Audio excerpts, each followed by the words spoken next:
கர்த்தர் நல்லவர், அவர் கிருபை என்றும் உள்ளது. இரட்சகர் இயேசு ஊழியம் வழங்கும் இன்றைய வசனம் எரேமியா தீர்க்கதரிசியின் புஸ்தகம் 14ஆம் அதிகாரம் 20ஆம் வசனம். மனுஷன் தனக்கு தேவர்களை உண்டு பண்ணலாமோ? அவைகள் தேவர்கள் அல்லவே. ஆமென். எனக்கு அன்பான தேவ ஜனமே, இதனாலே தேவன் நமக்கு கொடுக்கிறதான வசனம், மனுஷன் தனக்கு தேவர்களை உண்டு பண்ணலாமோ? அவைகள் தேவர்கள் அல்லவே. தேவன் தான் நம்மை உண்டு பண்ண முடியும், நாம் தேவர்களை உண்டு பண்ண முடியாது. நல்லா புரிஞ்சுக்கணும். இந்த நாளில் ஆண்டவர் நம்மளுக்கு அருமையான வசனத்தை கொடுக்குறாரு. விக்கிரக ஆராதனைக்கு உகந்த வசனம். விக்கிரக ஆராதனை சொன்னால் உருவ வழிபாடு. கிறிஸ்தவர்களாகிய நமக்கு உருவ வழிபாடு கிடையாது. நாம் அனைவரும் ஆண்டவருடைய கரங்களிலே மண்ணினாலே படைக்கப்பட்டவர்கள். ஆண்டவரை மண்ணினால் உருவாக்க முடியாது. ஆண்டவர் ஜலத்தின் மேல் அசைவாடி கொண்டிருந்தார் என்று வேதம் சொல்கிறது. ஆதியாகமம் 1ஆம் அதிகாரம் 2ஆம் வசனத்தின் மேல் பார்க்குமானால், ஆழத்தின் மேல் இருள் இருந்தது, தேவ ஆவியானவர் ஜலத்தின் மேல் அசைவாடி கொண்டிருந்தார். தேவ ஆவியானவர் தான், தேவன் உருவம் கிடையாது. தேவன் உருவம் அந்த ஜலத்தின் மேல் அசைவாடி கொண்டிருந்தது என்று சொல்ல, தேவ ஆவியானவர், அவர் ஆவியானவர் தேவன், ஆவியான தேவன் தான், அவருக்கு உருவம் கிடையாது. நம்முடைய ஆண்டவராகிய கிறிஸ்துக்கு உருவம் கிடையாது, ஆவியான தேவன். ஆகையினால நமக்கு உருவ வழிபாடுகள் நமக்கு கிடையாது. நான் வீட்டில் சிலைகளை வச்சு வணங்குறதோ, இப்போ ஏசாமியுடைய படம்னு சொல்லிட்டு ஏதோ ஒரு படத்தை மாட்டி வச்சு வணங்குறதோ, யாராவது ஆண்டவருடைய சிலைன்னு சொல்லிட்டு ஒரு சிலைங்களை கத்தோலிக்க திருச்சபையில் வச்சு வணங்குறாங்களே, அந்த மாதிரி சிலைங்களை கொடுத்தா அதை வச்சு வணங்குறதோ, சிலுவையை வச்சுச்சோம். சிலுவை கூட நம்மளுக்கு ஒரு அடையாளம் தான். ஆண்டவராகிய இயேசு கிறிஸ்து பாவிகளை ரட்சிக்க சிலுவையிலே மரித்தார், சிலுவையை சுமந்தார், சிலுவையிலே மரித்தார். அவ்வளோதான்.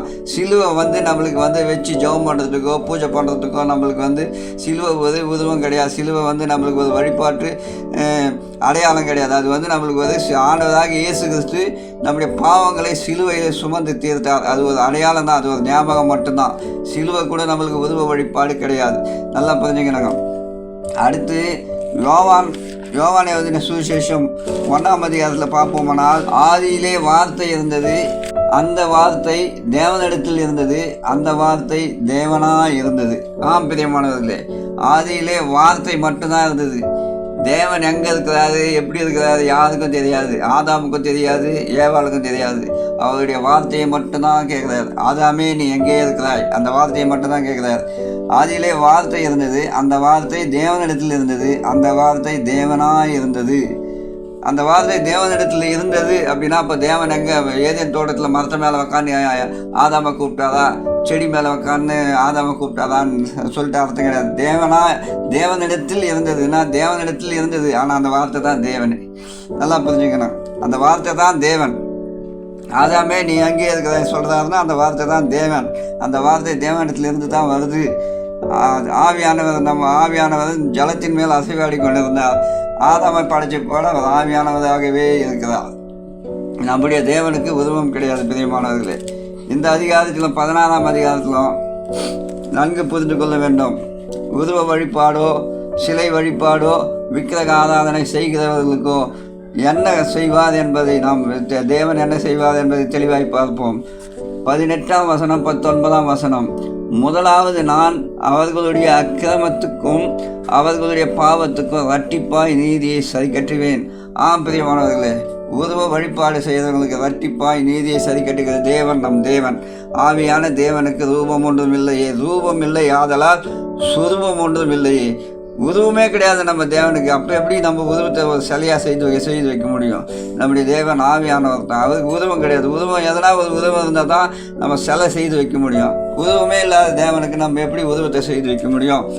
நம்முடைய வீட்டில் யாரோ இறந்து போயிடுறாங்க, பெரியவங்க இறந்து போயிடுறாங்க, அவங்களுக்கு ஒரு உருவம் இருந்தது, நம்ம கண்ணு முன்னால் பார்த்துன்னு இருந்தோம், அவங்களுக்கு உருவம் இருந்தது. அதை நம்ம அவங்க உயிரோடு இருக்கும்போது ஃபோட்டோ எடுத்து வைக்கிறோம். ஃபோட்டோ எடுத்து வச்சு அது ஒரு ஞாபகமாக அந்த ஃபோட்டோவை நம்ம வீட்டில் அவங்க முகத்தை பார்க்குற மாதிரி மாட்டி வைக்கிறோம். அவ்வளோதான். அதுக்கு எத்தனை போய் சாப்பாடு படிக்கிறது, ஊதுவத்தி கொளுத்து, அந்த மாதிரி வேலையெல்லாம் நம்ம செய்யக்கூடாது. அந்த ஃபோட்டோவுக்கு நம்ம வழிபாடு செய்யக்கூடாது.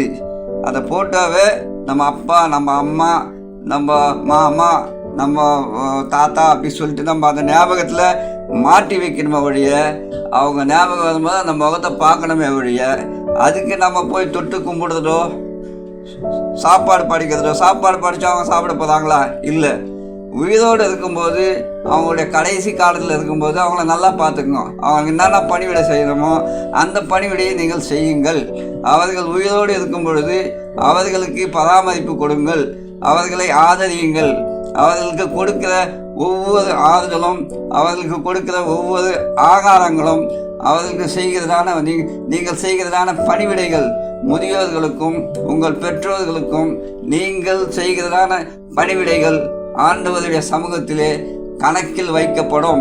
உங்களுக்கு மீண்டும் அது திரும்ப இரட்டிப்பான நன்மையாய் ஆசீர்வாதமாய் திரும்பும். அதை விட்டுட்டு சிலை வழிபாடு, போட்டோ வச்சு வணங்குறது, இந்த மாதிரி பண்ணால் இரட்டிப்பான நீதியை சரி கட்டுவார் ஆண்டவர்.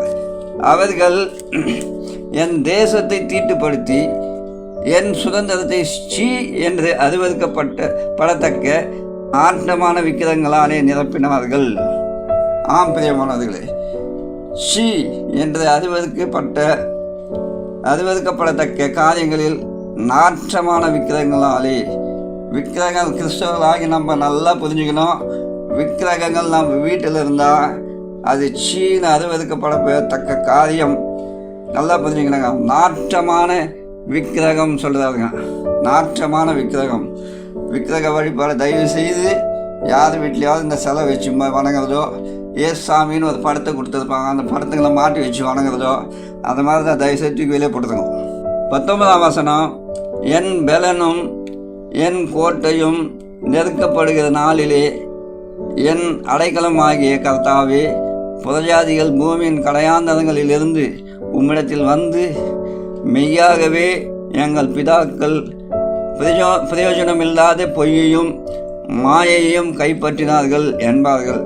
ஆம் பிரியமானவர்களே, கண்டிப்பாக ஒரு நாள் வரும். அந்த நாள் வரும்போது புறஜாதி மக்கள் எல்லாம் வருவாங்க, விக்கிரகத்தை வணங்குற ஜனங்கள் எல்லாம் வருவாங்க. எல்லாம் வந்து, ஆமாங்க எங்களுக்கு இவ்வளோ நாள் தெரியல, எங்கள் முன்னோர்கள் எல்லாம் மெய்யாகவே எங்கள் பிதாக்கள் பிரயோஜனமில்லாத பொய்யையும் மாயையும் கைப்பற்றினார்கள். எங்கள் முன்னோர்கள் வந்து பொய்யான விக்கிரங்களையும் சிலைகளையும் வச்சு வழிபட்டு அதை கைப்பற்றினாங்க, அதை வச்சு தான் வழிபாடு பண்ணினாங்க. எங்களுக்கு இவ்வளோ நாள் தெரியாமல் இருந்துச்சு, இப்போ தான் நாங்கள் மெய்யான தேவனை தெரிஞ்சு கொண்டோம்.